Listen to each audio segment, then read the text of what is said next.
What's going on, guys? Welcome back to United View. Manchester United 0, Atletico Madrid 1. Manchester United are out of the Champions League in the round of 16. And it's just me and you this evening, guys. So this is going to be, I think, a bit of a therapy session. That's how at least I'm going to try and treat it like, because the season it's largely, well, it's over. Let's be honest, isn't it? The season is largely over. It's done. We can try and be like, oh, we'll shift our focus to top four, but it's over. And it wasn't a realistic chance at silverware at all. It was one of those situations where I think it was kind of deluded optimism, maybe, that if we stayed in the competition long enough, then maybe, just maybe, you never know what could happen. But it's over. It's done. I think that this evening, whilst you can say, and it was a very close game, we had a number done on us by a club that knows what they're doing in Atletico Madrid. That was an experienced European side with an experienced European coach that did a number on us. And ultimately, it's indicative of this United side and club that ultimately don't know what they're doing, have no structure, have nothing really of substance.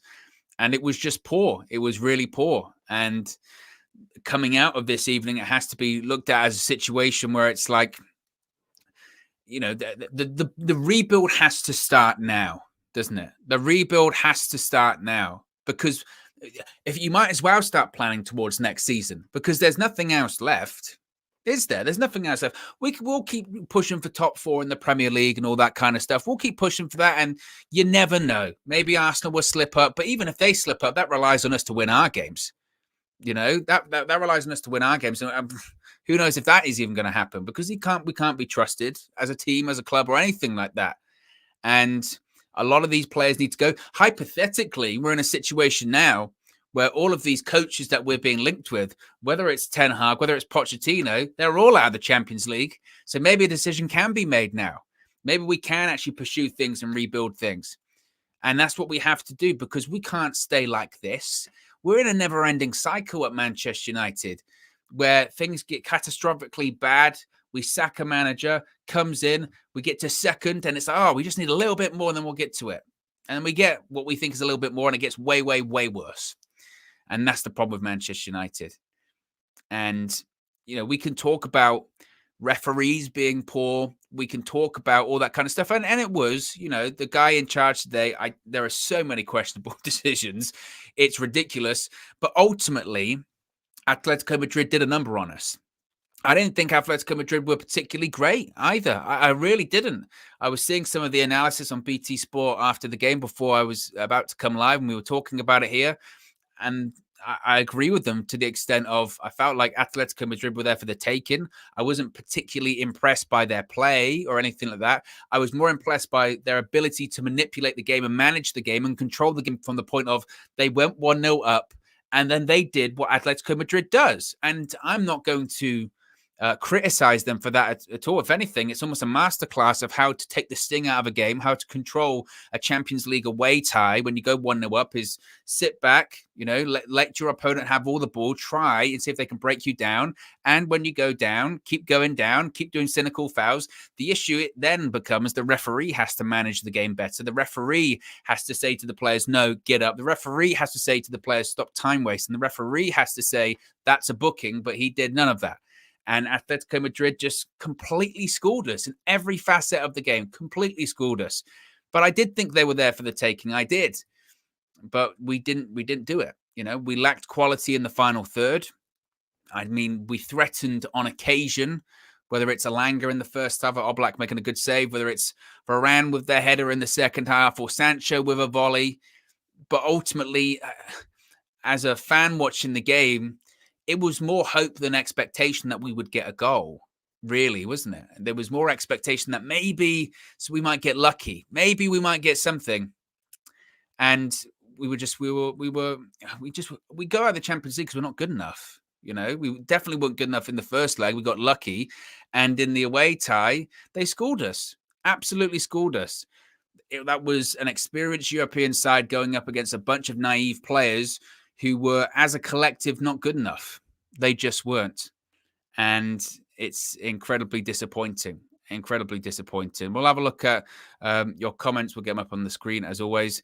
Nakimbo says, Owen, great points. We are clearly aware of what Atletico Madrid are all about, so we needed to take our chances. We certainly didn't do that. And Blue Dabba Dabba says, wasn't this manager supposed to be better than Ollie? I mean, we could get into hypothetical saying, would Ollie get through? But also at the same time, and Blue Dabba Dabba we were, where were we in the league when Ollie got sacked? I think sixth. And you could argue that maybe Runddix hasn't improved it. I don't know anymore. I don't. Because obviously this club is just fundamentally broken, like the stadium we play in. And we're in mid-March and the season's over. Historically, and I know it was like, oh, but it's not historically, stop talking about history and all that kind of stuff, focus on the present. But historically, this is the time of the season we'd be most excited about as Manchester United fans, right? This would be the time of the year we'd be thinking, oh, we're going to get into the latter stages of competitions, or this would be the time of the year that we're really pushing for that Premier League title. Our season's over. Our season is over. We've got nothing to compete for. And again, the top four, I don't think that's going to happen. I don't. And as Samuel says, United did not play that bad. I would somewhat agree with you there, Samuel, in that, in parts we played okay, but Atletico Madrid were not great, and they were absolutely there for the taking, and we didn't. We absolutely didn't, and it's incredibly disappointing.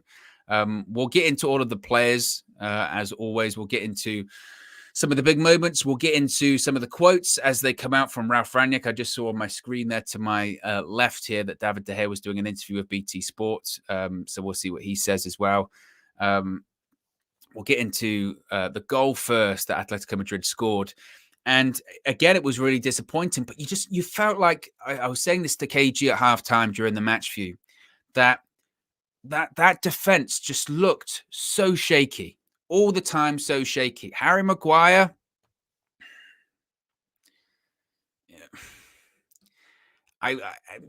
every time he got the ball in in the entire game, it speaks volumes that Harry Maguire, when he was taken off, who was it for? Was it for Cavani? Who was it for? He got taken off for Juan Mata. Sorry, he got taken off for Juan Mata, and the crowd cheered.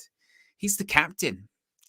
And every time he was on the ball, he looked scared, tepid, nervous. He looked like one of the only players, but definitely in that first half, but he looked like one of the players that didn't look like he was enjoying the occasion, didn't look like he was relishing the occasion. At one point in the second half, the ball's passed back to him. There is nobody around him, and he turned into the complete wrong space and just put pressure on himself. He passes back to Head. The Head is a bad kick, in fairness, as well. But that stems from Harry Maguire doing, I don't know what he's doing. And he's your captain. He's your leader. And what can you expect? Now, you could argue, and I think it would be a valid argument, certainly, that, you would say to Ralf Rangnick, why are you picking him? The crowd reacted. One of the biggest cheers of the night is when he got taken off. And whenever our next game is, I can't even think about whenever our next game is, but whenever it is, if Harry Maguire starts, it would say, well, what are you attempting to do? Are we just playing him because he's 80 million? Because it feels like it. Are we just playing him because he's the captain? Nobody has a divine right to play, especially when you're not good enough.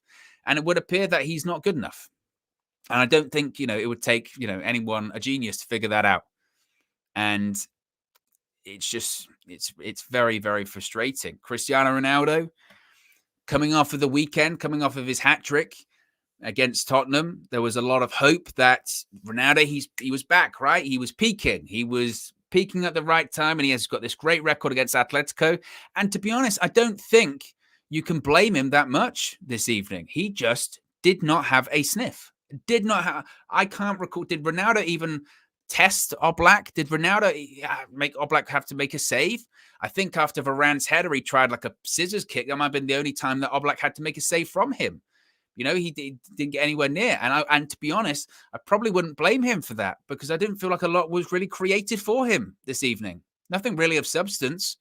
And it was one of those games again, wasn't it? It was one of those games where, we mentioned it at the weekend. He scored 3 types of different goals at the weekend. He scored a thunderbolt from 25 yards out. That ain't going to happen in every game. Of course that's not. But the other two are when you make chances for Cristiano Ronaldo.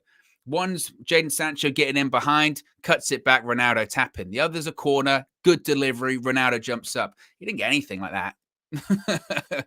He just did not have a sniff this evening. And just in general, we could talk about individual players, and we will, but just in general, the collective is just not good enough. And you had two sides in that game. The side that ultimately went through, Atletico Madrid, worked as a unit, worked as a team. They stuck to the game plan, an obvious game plan. They had their tactics, they stuck to it, and they were doing what their manager told them to do. And United, it's almost the complete opposite. It's a group of individuals that when the going gets tough and when it's really time to really do something significant or have a bit of moment of magic, they're looking around, hoping that a quality player that we do have in the side can pull out the hat instead of sticking as a side. And that game just sums up Manchester United this season, ultimately. Lackluster. At times, you go, that's all right. Because in the first half, we actually played okay. First, 20, 30 minutes, we started wow. And Langer gets his chance, right? Oblak hits him in the face. Fred in the first half was great. We were talking about, Fredinho, and he was doing flicks, and he was playing far more advanced, and he was pressing the defenders, and he looked like he was a threat. And then halftime happened, and it felt like he never came back out. And again, that just sums up Manchester United. Inconsistent. Lacking of substance. The goal that we conceded, I mean, I myself personally think it was a foul on Elanga. I think there was a couple of fouls in the build up to it, right? And again, the referee, and I'm really hesitant to get on the referee because I don't want it to appear like, oh, what you think you lost the match because of the referee. No, we did not lose the match because of the referee. We did not lose the match because of the referee. We lost the match because we weren't good enough, and we went up against a side that knew what they were doing, and they did a number on us. What I will say about the referee, though, is that he was shit. He was awful. Just like at one point, the ball went out for a goal kick, and he just started running around. And he's like, "What are you doing?" There's an opportunity where Manchester United are 25 yards out from goal. They've got possession of the ball. That's an attacking opportunity. And he stopped play for a player that was down, and he didn't have a head injury. Fast forward maybe 20 minutes later, Dalot goes down, holding his face with a head injury, and he doesn't stop the game because Atletico Madrid were on a counterattack. I'm not suggesting nefarious means by anything like that. I'm just saying this was a guy that he might as well have been a Manchester United player because he was well out of his depth on that pitch. Well out of his depth. He had no idea what he was doing. And he booked Aaron Fletcher. And again, that's like a microcosm of what on earth is going on at Manchester United. Has a technical director ever been booked before in a Champions League knockout stage? It's just chaos. Absolute chaos. And like I said, all of these potential new managers, Manchester United, they're all out of Europe. So they shouldn't be difficult to get right now. Whether it's Ten Hag, whether it's Poch, whether it's Rangnick. I don't think it will be Rangnick, must be said. But any manager that comes in to this club's got a hell of a job on his hands because it's not just necessarily the players that are there that aren't good enough. It's that they think they are. They're not good enough, but they think they are too. And that's even more concerning. And it's almost wider than the players. It's just a cultural problem at Manchester United where, like we said so many times, it used to be that Manchester United were the best in class in all facets of the club, whether it was players, whether it was coaches, whether it was a stadium, whether it was everything. They're talking about knocking the stadium down and building it back up. Knock everything down and build it back up. Because that's how far behind we are. We might as well start from scratch because we're already that far behind. And again, this evening was just a perfect example, a perfect example of what's wrong with Manchester United this season. And like I said, what does the season even truly look like right now? Nothing. We are hoping on, our rivals to slip up. We're hoping for, and that's my point when I talk about the rivals slipping up, because I don't trust the club or these players, even if the rivals slip up like Arsenal, to be consistent enough to win games.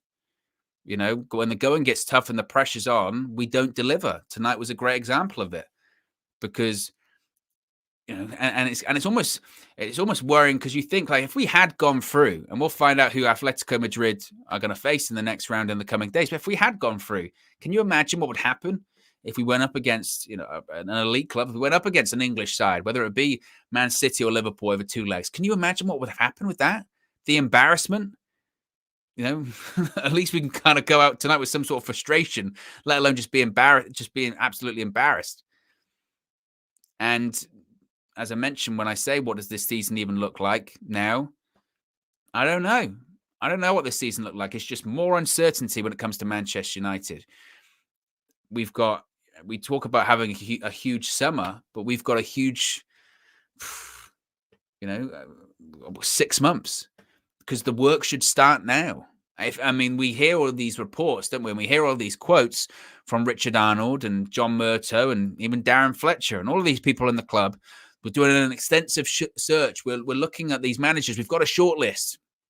We're hoping to make an announcement in the coming weeks. We're hoping to make an announcement soon. I've mentioned it before. The end of this month, or at the very least, midway through April, they should make an announcement who the manager is going to be at the beginning of next season and the plan that they're going to do in the summer to rebuild this club. Because if we go through this, this extended search, and we go through proactive negotiations back and forth, I want to leave it to the end of the season, that ain't good enough, because we need to do something now for next year. Because let's face it, tonight is probably our last Champions League game for 18 months? When's the next time we're going to play the Champions League? A minimum 18 months, let's face it. Unless we do get some kind of miracle in the league, it'll be our last Champions League game minimum for 18 months. It could be way longer than that. And I mentioned before, maybe that's what we need. Maybe this disappointment that we're feeling tonight of going out of the Champions League is what we need, because everyone at that club needs to take a hard look at themselves and realize that a lot of people in a lot of positions just aren't good enough. And everyone should be held accountable for it. Everyone.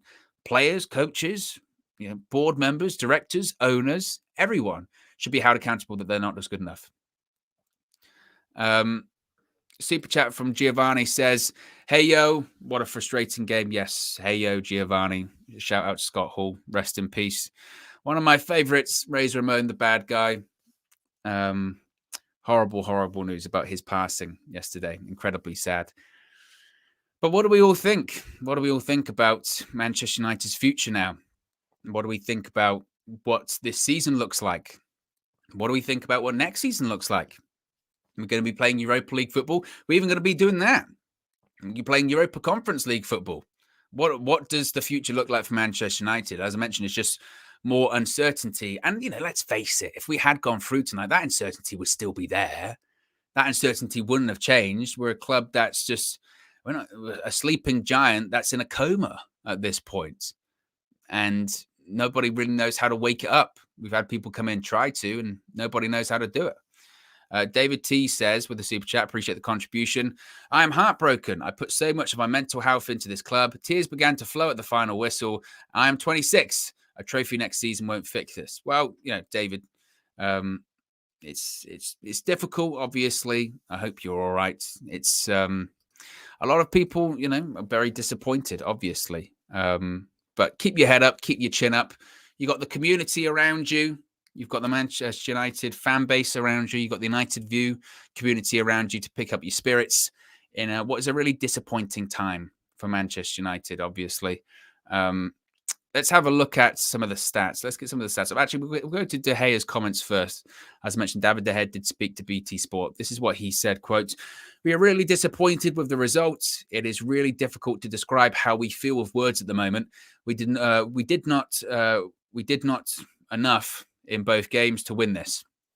I don't know who transcribed that one, but we didn't. No. He said, quote, "It was a very difficult for us to create chances.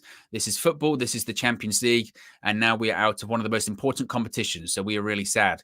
As soon as they scored a goal, they put their whole team in front of Oblak. They are a very defensive team, and it's difficult to score against them. We tried until the end, but it was not enough." We tried until the end, but we were not good enough, I think is the better phrase there. And Ralph Rangnick said it in his press conference. It's imperative that we don't concede first and we don't concede early. And in fairness, we didn't concede early. And I felt, what? I felt that, again, in the first 20 or 30 minutes, We looked better than we did in the first leg. We did create chances, and I did feel somewhat optimistic when it was like, actually, you know what? I feel like they're there for the taking. I really do. And we just didn't do enough, and we weren't good enough. If you're not good enough across not just one game of football, but 2 games of football, you will lose. And that's what happened to us. We lost. And, we can say that, they put their whole team in front of Oblak when they scored the goal. Yeah, they did. And we knew they were going to do that. This is what frustrates me a lot when people talk about Diego Simeone sides. Sometimes Simeone will do a number on a club or a team, like he's done with us tonight, like he did before against Liverpool and a plethora of other clubs. And you get managers or players that come out or fans that come out and say, oh, they just parked the bus or they just sat in front of their goalkeeper. Yeah, they did. And they won the game. There is no right or wrong way to play football. There is not. The right way to play football is by winning. The best team wins. And sometimes maybe not the best team, actually, but the smartest team or the best tactics wins. And Manchester United got done tonight. And the frustrating thing is we knew what they were going to do. And we knew what they were doing in real time, but we had no plan to stop it. Or these players weren't wise enough to stop it. Granted, you do hope in certain cases that the referee will manage the game better and when they get into the dark arts of football, which they are, supreme at, absolutely supreme at. The amount of time that was wasted through rolling around on the pitch. I'm surprised nobody got cramp. That's the usual one, right? I'm surprised that didn't happen, but they are supreme at it. When it comes to, there was a substitution. I think Koke came off and he was meant to go off on the short side of the pitch and he ran basically this arch to Oblak to give him the captain's armband and then went off on the other side of the pitch. At no point does the referee tell him to hurry up. But then the frustrating thing for me is at no point is a Manchester United player going up to him and shoving him off the pitch. It's saying, get off, because no Manchester United players really wanted it. And that would be my frustrating thing as well. You can flail your arms and all that kind of stuff, but did any Manchester United players really, really want it tonight? And I think the answer would be no, because I didn't see that out there. They kept zooming in on Bruno Fernandes on the bench, and he looked upset and he looked frustrated. But in reality, I didn't think Bruno was having a particularly good game. He was doing what he does in games where I didn't think he was being particularly progressive. I felt like he was giving the ball away on occasion. Yes, he made the chance for Elanga in the first half where he cuts it back. That's Bruno Fernandes. But in the second half, when you're chasing the game and you're 1-0 down and you need to be precise, you absolutely need to be precise because that low block is the lowest of low blocks. And they have got everyone behind the ball and they're very good at it. You need to have quick forward passes that are direct and that are pinpoint and accurate. And that's not what Bruno Fernandes was doing. So when he got taken off, some people will say, it's a big call by Runddix. It's very surprising. I didn't think it necessarily was. It's also a Bruno Fernandes that was coming back from COVID too. He was never going to play 90 minutes. I guess the hope was that when Paul Pogba came on, he would be effective. But Pogba largely did nothing. He kind of did what he did at the weekend. Kind of did what everyone did. I don't think there could be any Manchester United player this evening that could say, yeah, I had a really good performance. And could you tell me, again, overall, we were okay.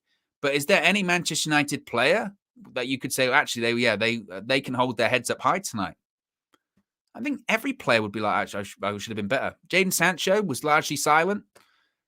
Everyone was poor. Again, I think that there were always massive questions around Harry Maguire, always. But I felt like in a real game of substance, in a game where you need leaders, in a game where you need your captain to step up, and there's different ways of being a captain, whether it's leading by example in terms of your play or leading by example by being vocal and geeing up your players. I just felt Harry Maguire did neither.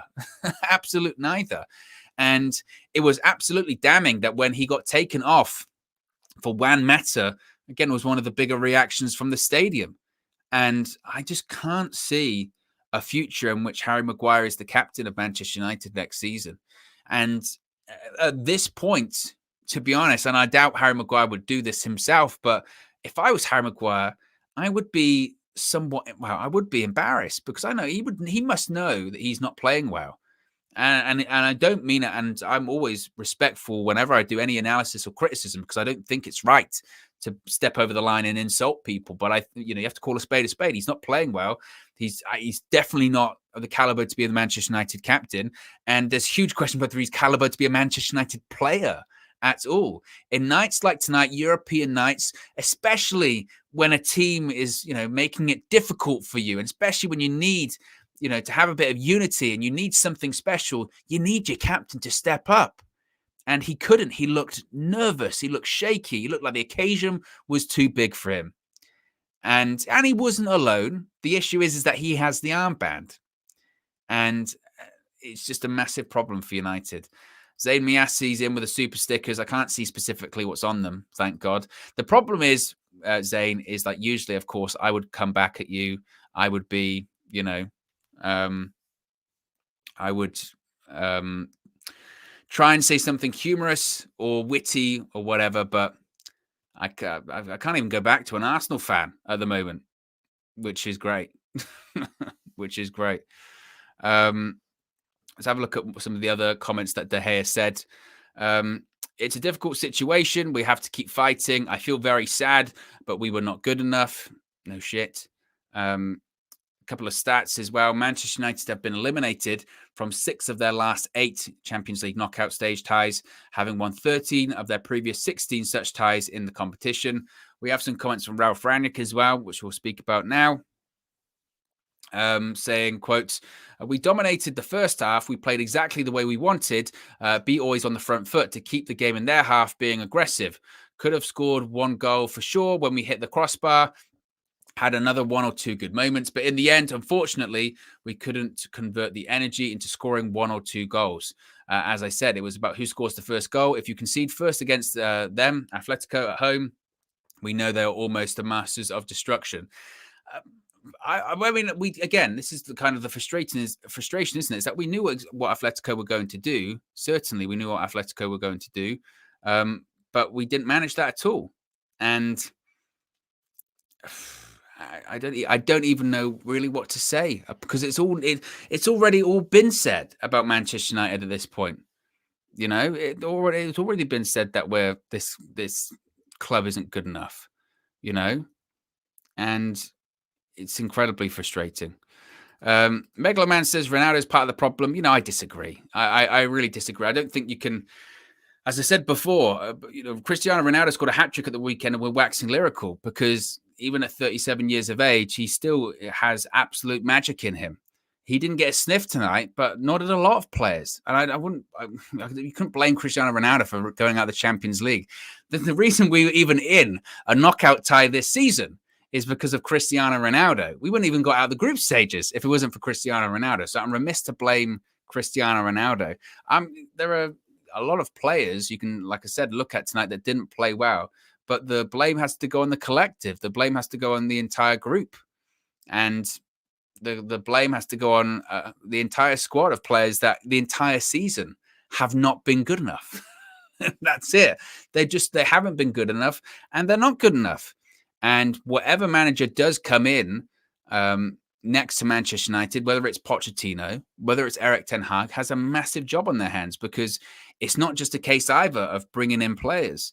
It's not just a case of offloading players. It's a case of changing the entire culture at the club.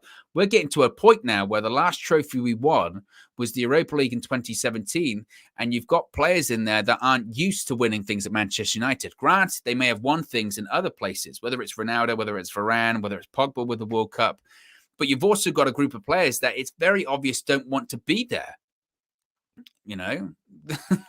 We've got players in double figures that want to leave, that, it's obvious they don't care that much about the club. They care more about themselves, and that comes across on the pitch.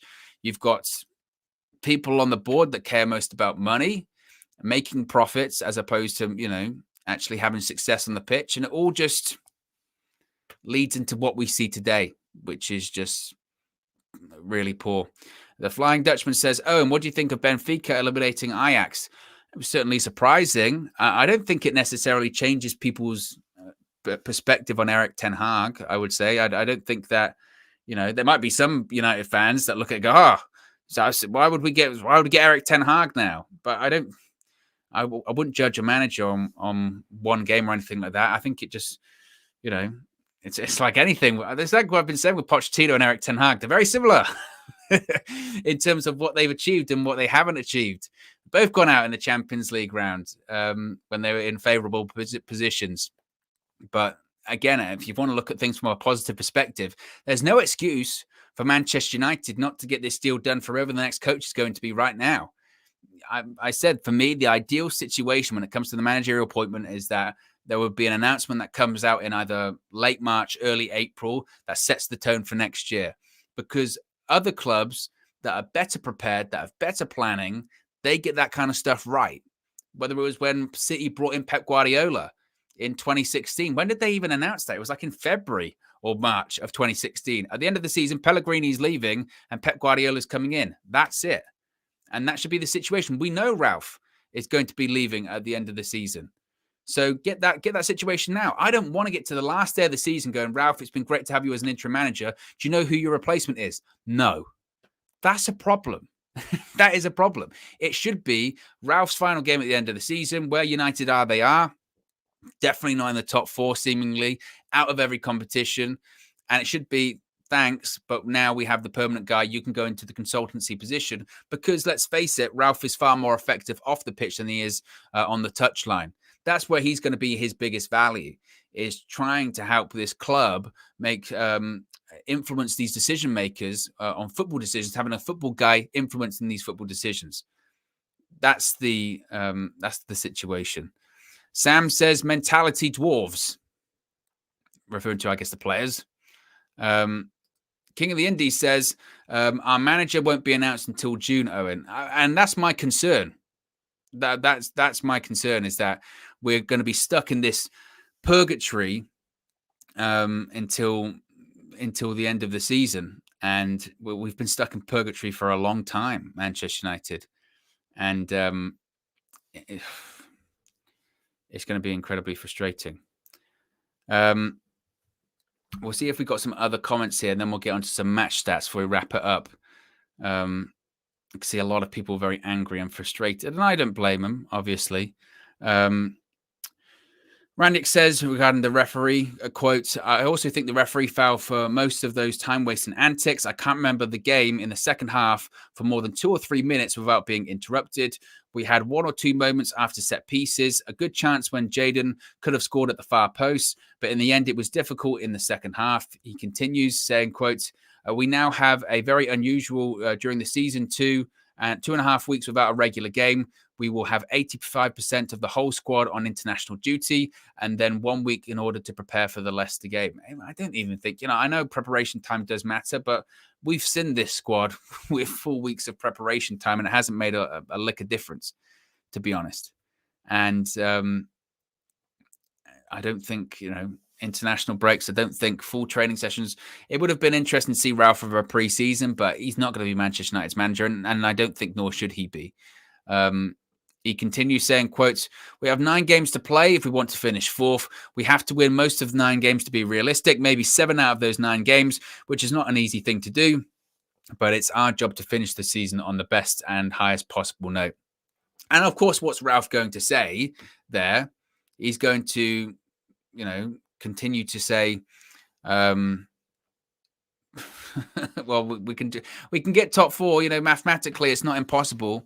Mathematically, yeah, and I know it's not impossible, it's improbable, all that kind of stuff.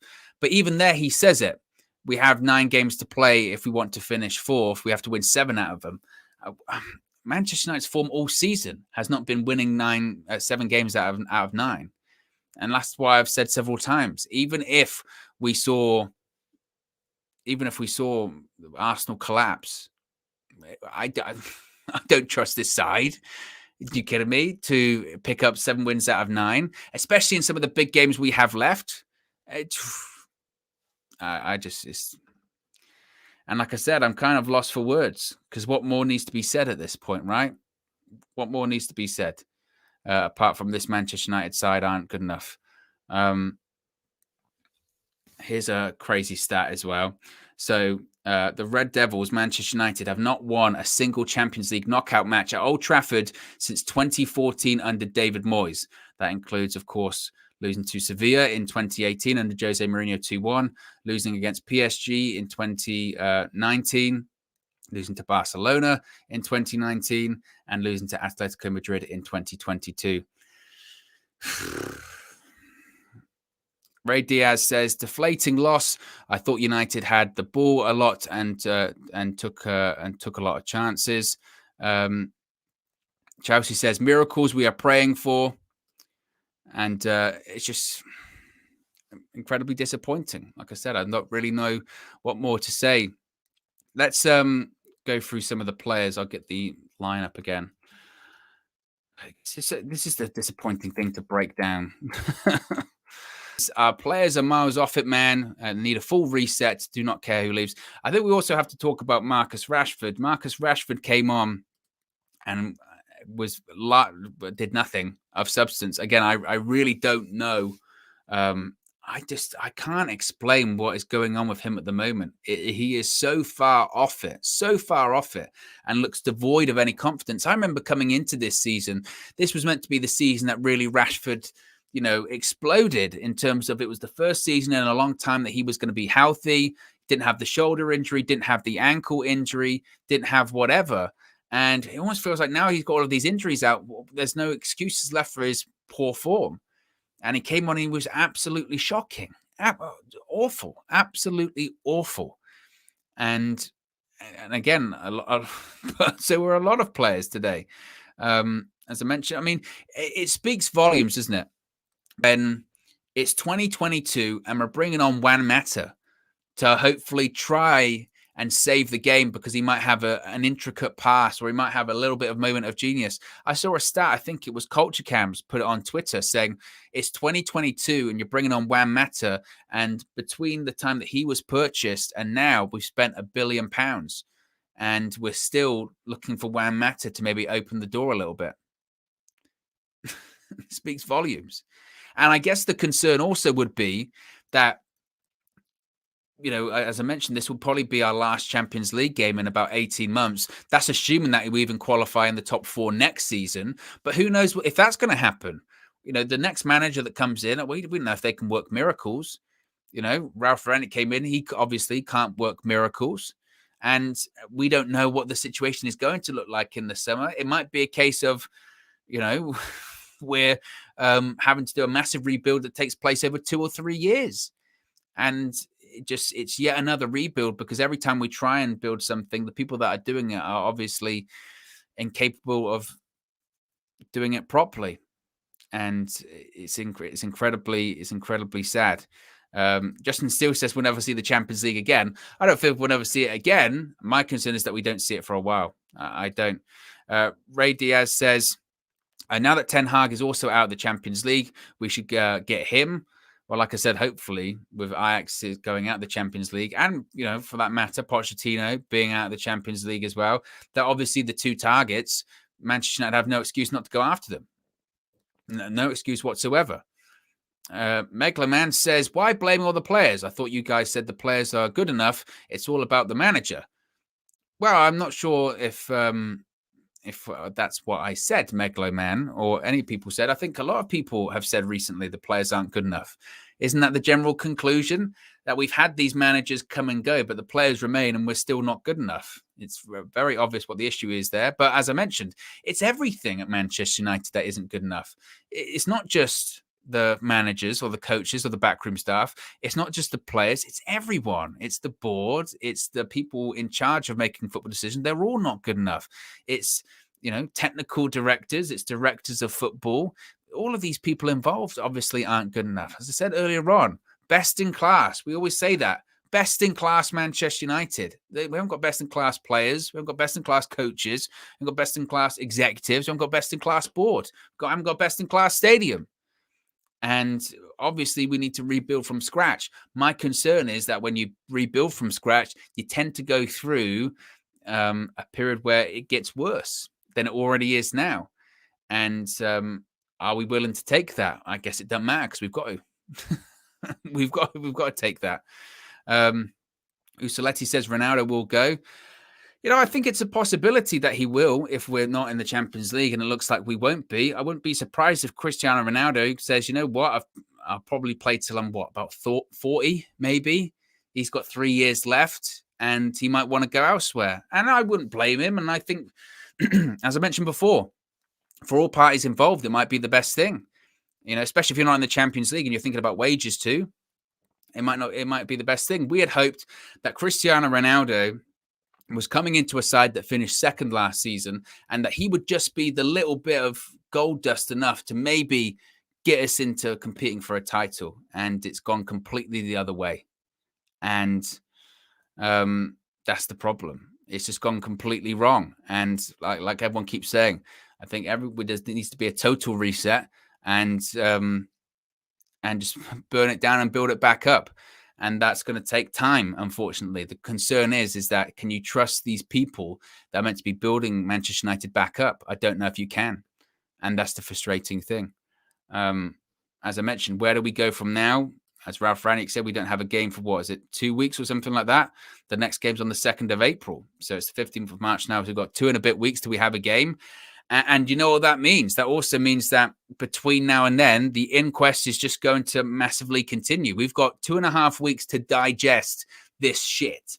As if we haven't digested it enough this season already, this is going to be the discussion. And you know for a fact too, because this happens all the time, every single time there's a bad result at Manchester United, there gets the media frenzy, and it's inevitable. It will come. We will hear so much. The next 2.5 weeks will be filled with, leaks in the press. People don't like the manager. People don't like training. This person wants out. This person doesn't like Cristiano. There'll be a story about people not liking Ronaldo being selfish. There'll be a report about this, about that, about that. That's what's coming the next couple of weeks. And that's just draining. We've had enough of that all season, and that's just going to continue now.